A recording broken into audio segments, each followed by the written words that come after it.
besides how to put your gear on properly and how to wear it properly, that you're gonna need to learn being a firefighter, okay? Because we're a small department. When we get fires, they're usually burners, right? They're usually pretty good fires. It's not a little piddly ass room and contents fire, because most of the time when we get there, the room's already flashed over and more of the house is involved. Let's just be honest. Who knows what a mayday is for? What do you call a mayday for? Get a man down. Yep. Or if you're trapped. Right, so who's normally calling the mayday? Can anybody call them in? Technically, yes, but whoever's in trouble is gonna be most of the time the person calling the mayday. Why do we call a mayday? Why do we use that term? So everybody gets off the radio except the people trying to figure out what's going on. So you use mayday because mayday means mayday. It's not to be confused with anything else, okay? When someone says the words mayday 3 times in a row over the radio and we hear it, we know someone's in trouble. They need our immediate assistance, okay? This is really easy to remember.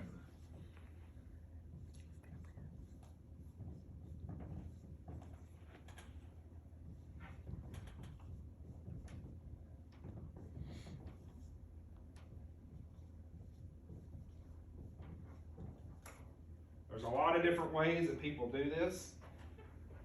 This is the way that the Institute teaches it, and I like this method anyway because it's the simplest. When you call a mayday, the 3 things that we need to hear as far as incident command goes, and everybody needs to hear: location, identity, problem. Now, what's location? What location? What room you're in or where you're at in the house? Yeah, where you're at, where you think you're at. Where you were, like if you get lost or disoriented, where you were last. Okay? What about identity? Your number. We need to know who you are. Okay? Not just number, but we want your name too. Because in the commotion of everything, we may not get numbers. We may not get everybody's number. You know, normally, on a normal basis, if I hear 820 or I hear whatever, 823, if I hear 822, whatever number, I can tell by whose voice it is, who it is normally, and just recall that memory. But when the shit hits the fan, we may not remember that. Dispatch is not gonna know who that number belongs to, but they're gonna know firefighter Smith. If there's more than one Smith on the department, clearly firefighter Ray Smith, firefighter Joe Smith. Problem. Okay, so what do you need to tell me in the problem statement? You're trapped in a room. Bean fell on me. Right. What happened? What is the reason why you're calling this mayday? And are you trying to self-rescue? Or are you injured enough where you can't? And the reason we need to know that too is, if you're lost and disoriented, and you're trying to find your way, we can make noise on the outside. You know, we can bang on walls. If you think you're in the C corner of the building, the CD corner of the building, we can make noise, okay? We can do things to kind of clue you in where a window or where a door is, okay? So your problem, what are you doing about it? Can you do anything about it? A beam's falling on my leg, my leg's fractured, I can't move, come get me, okay? So when we hear these 3 things, we have to brainstorm together very quickly, and we have to figure out what our plan of action is. Now, most of the time, the plan of action is we're going to gather whatever resources we have, and we're going to come get you. We're going to come look for you. Okay.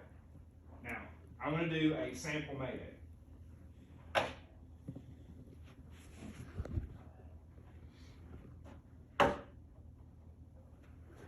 I want want you to answer me when I call Mayday. You'll hear what I say, and this is how it should somewhat go, okay?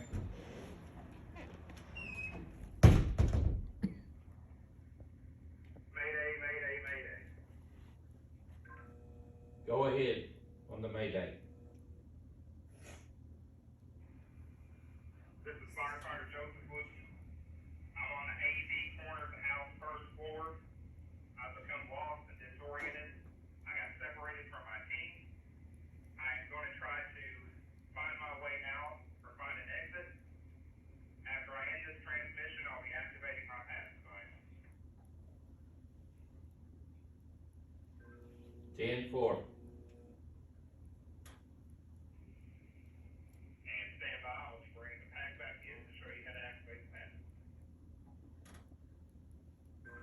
10-4, got you. Those computer speakers do not want that. They really don't. I was sitting there wondering, what is that buzzing? It's repeater. That's all it is. This is probably pretty self-explanatory, but why do I activate my pass device after I call my Mayday? And the beeps, people can hear you. Okay, but why after I call my Mayday? Why No, after I you- give you all the info? You don't want it to interfere with your transmission. Exactly. Case in point.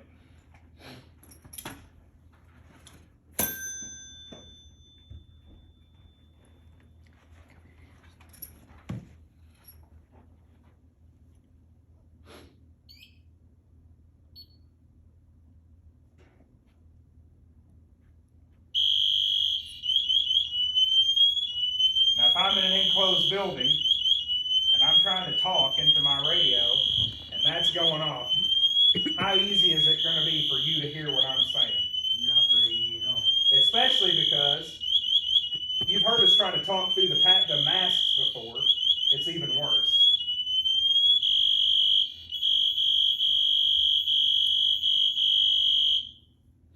Okay. So, that's the reason why we activate our pass device after we call our Mayday.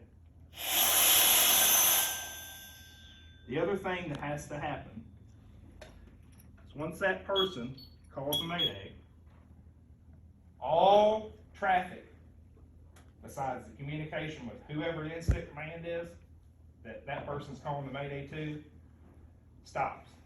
Besides that. Who's incident command? Well, it's gonna be the highest ranking officer on scene. Me.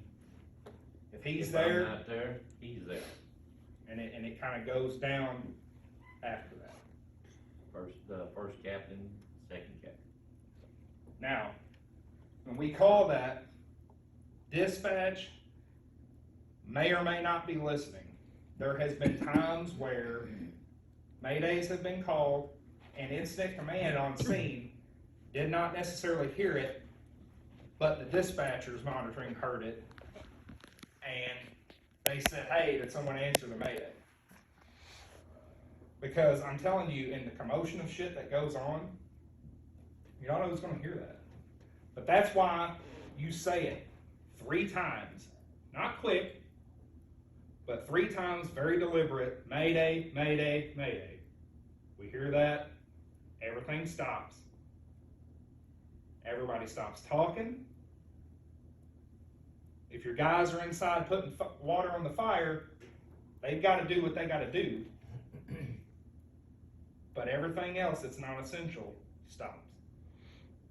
If, for whatever reason, we decide we need to go to another channel on your radio, we will simply just go over to channel 2 on these radios.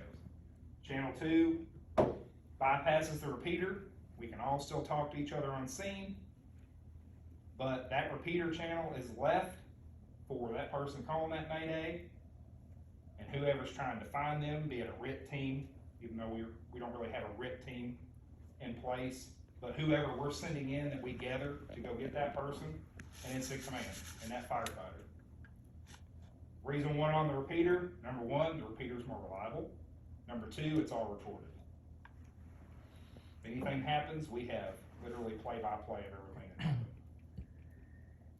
God forbid we ever have to use it, but this is one thing that you guys need to know right off the bat. It's one of the first things we covered in class last week. Because, number one, it's easy to do. You saw how simple it was. I can hand I can hand an incident commander a radio, I can hand a firefighter calling Mayday a radio, and you can practice it. Because trust me, you're gonna wanna practice it, because when you get in that situation, it's dark, it's hot, you don't know where you're at, or you think you're trapped. You're gonna wanna make sure that you practiced, and that you remember in your mind, LIP, location, identity, problems. You get done calling that Mayday, you activate your pass device. Who doesn't know how to activate a pass device? Alright.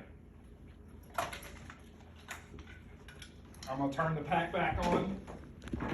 I'm gonna put it on all the way on, bottom and out. Okay? Don't just half-ass turn it on. Because we go all the way around. Because whenever you need air, you're gonna wanna make sure that it's turned on all the way, trust me.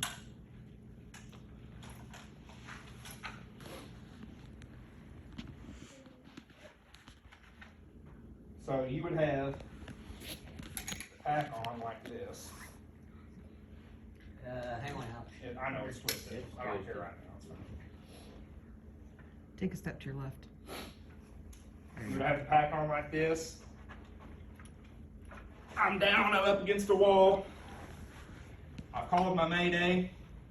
When I get done, on these air packs, right here, this middle button, if you're motionless for 30 seconds, your pass device is already gonna start a pre-alarm. And then once you're motionless and the pre-alarm continues, it will go to full alarm and it will not be silenced until someone manually silences it. But to activate it manually, this button right here, hold it down until you hear it. Now, if we're coming in after you, that's pretty annoying, that's pretty loud. It's gonna carry through a house or through a building. That's gonna give us a way, by hearing, to find out where you're at. If we're moving and the noise is getting louder, then we're getting closer to you. The noise is getting softer or further away, we know we're probably going away from you. Double tap this side button right here, that silences it. Now I'll let you see what it sounds like without any motion, so I'm just going to sit here and let it alarm.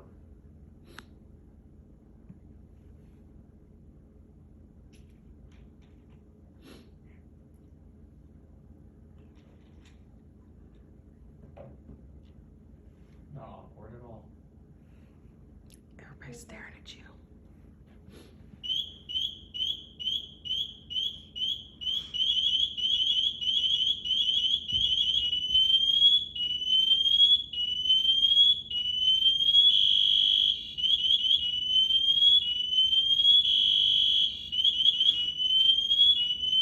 Somebody flip the lights off real quick.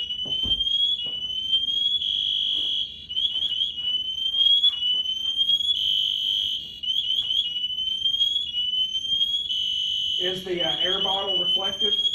Yes, Do you see the lights blinking on the pack? yes. So these are other audio and visual clues that we get on when this pass device goes off, okay? When you come out of your pack, you can turn the lights back on. When you come out of your pack, if you just set this thing down and lay it and walk off, this is gonna go off. The only time these should be going off on a scene is if someone needs it to be going off. Otherwise, these don't need to be going off. So if you're standing there, waiting to go in, or you've just come out, you're doing some rehab, you still got your pack on, make sure you're shaking this thing every so often.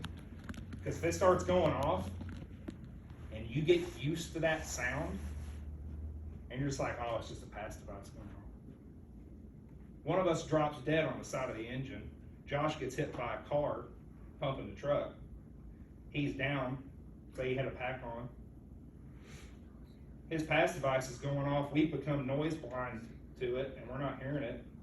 So, there's just a guy laying there, pass device going off. That's his only signal that he is in distress. And if we get used to hearing that and just making it an acceptable practice, it's just a pass device going off, it's gonna screw us. People hear ambulance, fire truck, police car sirens, they just get deaf to it.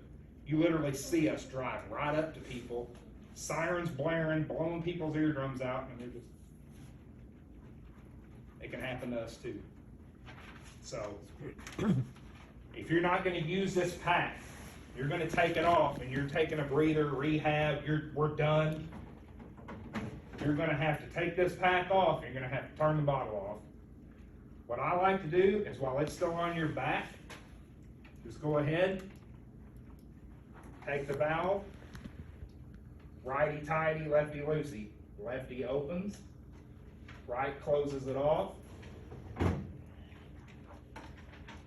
Your bypass valve on this air pack, they're all similar to the MSA G1s and these Firehawks that we carry. You take this, just like you would open another valve. Open it up,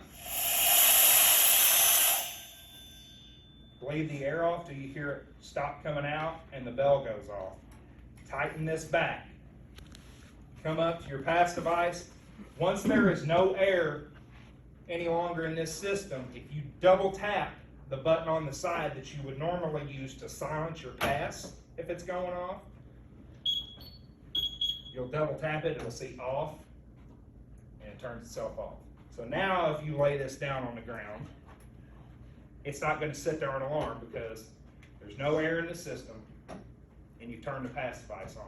These things are set to automatically, as soon as you open this valve, and you put air into this system, there's a sensor in here, and there's a remote gauge. This remote gauge is to tell you how much air you still have in your cylinder, normally. They can be off, so I'm just going to let you know this. When you open that cylinder up, when you're going to put that patent on and you check the gauge, that's the true pressure you want to go with. This here can be off.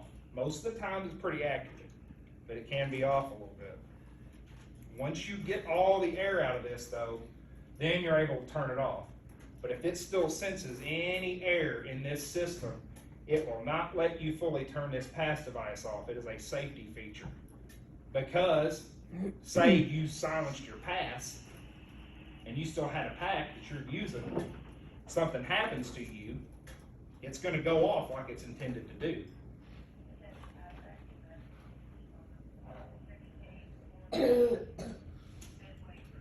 Not us. These things are, like I said, they're intended as a safety feature, so that if you're motionless for a certain amount of time, this is going to let us know that something is wrong. All right, so.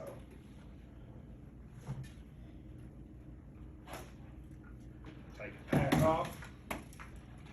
We've got 2 radios.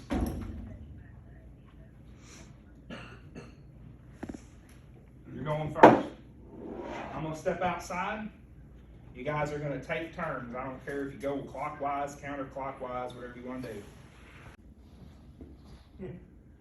Are we a victim? CJ. Yeah. No. When you call it what? Are we, when we call a mayday, what are we?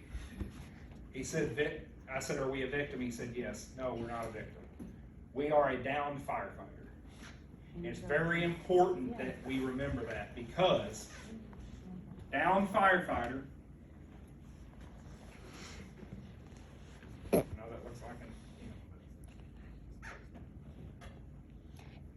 that's our priority. If you tell me we've had someone call a mayday, we have a team or whatever, a couple people that go in, somebody's lost and disoriented. You guys find so-and-so that called the mayday. If you call back to us and say, we found the victim, I'm going to think you found somebody from that house in there. I'm not automatically going to assume that that you found firefighter Ray Smith. If you tell me we have found the downed firefighter, then I know you've got the person that called the Mayday. It's very important that we keep those two terms from intermingling into each other, because they're totally different. Because how we handle a situation with a downed firefighter versus a victim that's trapped is totally different. This is gonna sound really messed up, but it's just the fact of the matter. If a victim's been in a house for a prolonged time, especially in a toxic environment, their chances of viability are pretty small.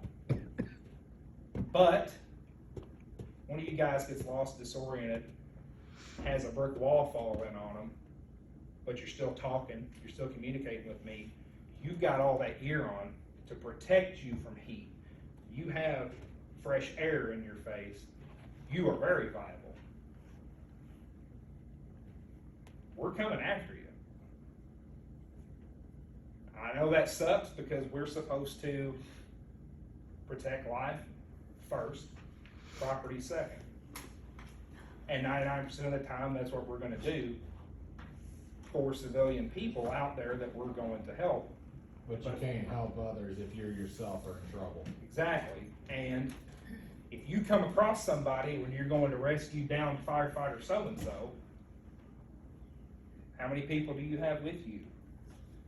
Is this somebody that's 5 foot inside the doorway that collapsed because they were trying to get out, and it's gonna be relatively easy just to get them out of the house and then we go look for somebody else? Okay, that's different. I'm saying you find somebody deep in a house, when you're looking for one of us, you're not gonna have the resources or the air supply to do both. You're gonna have to make that choice, and unfortunately, it's gonna be us. Because, yes, you guys signed up to do this. We have taken the responsibility of being responsible for you guys when you go into these situations. We put you into situations that we think you have a chance of success in, not a chance of total failure. We want to make sure that everybody here goes home to their family. Because, number one, we're all family. Number two, hell, half of us got family on the apartment. Number three, the ones that don't, they want to see you guys and girls go. So if one of us goes down, that's the priority. Now, I'm going to draw this kind of small.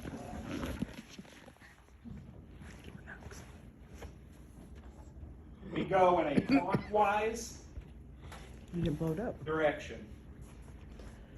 The A side of the house is the front door. Now, sometimes houses are laid out weird and they'll have other juts and walls. The 4 main sides, not little cuts in or anything else. The front, the left, the back, the right side, that's how we go A, B, C, D. Now, if one of you guys would have called a Mayday and said, I'm in the AC side, what would I have done on the radio? Ask for You're clarification. in Yes. the house. Right, because if you tell me you're on the AC corner, the hell's that at? But you're disoriented, right? Alright. You're stressing. You can throw the wrong letters out there. We understand that. It's gonna happen. That's why we gotta be paying attention. Whoever's listening's gotta be paying attention. If something doesn't make sense that firefighter calling that Mayday says, we gotta catch it. Everybody's gotta be listening to that. Because if one of us doesn't catch it, the other might. Hey, they said AC corner? Doesn't make any damn sense. Firefighter with the Mayday, you said the AC corner. Can you clarify your location? Oh, not AC corner, I meant the AV corner. Okay. That's a whole lot better because that exists. Otherwise, AC, you're dead middle of the house. I mean, that's really the only spot you could be. The reason that we go clockwise is because it's easiest to remember it that way. That'll be the front door side of the house. Also, that can be where, that can be established as to where the first apparatus is parked, whatever side it's on. But normally it's gonna be the front door side of the house. You're gonna run into situations where it's kind of fucked up, the way the houses are laid out on roads. Especially a house that the front door is facing the highway, but it's got a 4th Street address. Happens. Whatever's gonna happen, happens with, we can't control that part, but we can kind of standardize, okay? First, second floor, you guys were very good on clarifying that. Now, there's gonna come a time where somebody's gonna, say Chalon went in that basement and it collapsed. In his disorientation, when those steps collapsed, maybe he hit his head. In his mind, he was able to tell me he fell through the stairs in the basement. But if he misremembers and thinks he went in on the ground floor, he could also give us bad information. Another reason why activating that pass device is good, because it doesn't matter what location you tell us. With the pass device going off, we're gonna be able to know a general direction of to where you guys are at. That's the whole point. It's loud, it's annoying, it's supposed to be that way to get your attention, which is again why we don't want it just randomly going off on scene, because people just tune it out. Do they ever malfunction? The only way that they would is if the battery was dead, which we check those regularly. So they normally, some of these packs take, like this one takes 4 C cells. One of the packs takes 1 9-volt battery. And we'll, like into the maintenance of the packs, we'll hit that at a later time and stuff, but I want to get this basic out of the way first, how to call a mayday. Because we could be on a damn medical scene and something happened. Like, I'll be perfectly honest, it could not even be a structure fire. We're out there at Pelham Powers Church on that fire, pushing towards the engine. If we would have got overcome and I couldn't see to get out of there, I'd have called a fucking mayday. I mean, it's a field fire. It's going to kill you just as easily as a structure fire. It don't matter what type of fire it is. But they're most commonly called on structure fires, whether it be lost and disoriented, which is easy to do, structural collapse, out of air, low air emergency. What would a good mayday be for a medical call? I don't know. Dream one up. Crazy guy ran towards the helicopter blades. No, My left No, arm's I'm going thinking nuts. before that. I'm I thinking before that. just take the scenario of Josh getting hit by a car on a structure fire and put it on a traffic accident. He's out there in traffic. Somebody's porch or anything. He gets hit by a car. We've all been to those sketchy I'm houses thinking where maybe as nuts as some people are these days, if you're in there working on a patient, son comes out of the CJ. room with a gun, we'll give you a good one on that one. Somebody's not on here anymore. She was dealing with a diabetic patient down here. Walked in the door, been there a bunch of times. The guy's just going nuts. Come after her. I mean, it can happen. We don't know what we're gonna walk into. And you're out directing traffic, a car clips you, breaks your fucking leg. You're laying there, you got your radio. You're probably not gonna have a pack on to activate a pass device, but it's gonna be pretty easy to be like, I'm in the middle of the fucking road or got knocked down in the ditch. Otherwise, we're just gonna be like, oh yeah, he's down there directing traffic, everything's, and then these cars start coming towards us and we're like, what the fuck's going on? I've learned how to fly Right, recently. right, it's just, they're most commonly called on structure fires because that's where people get into trouble.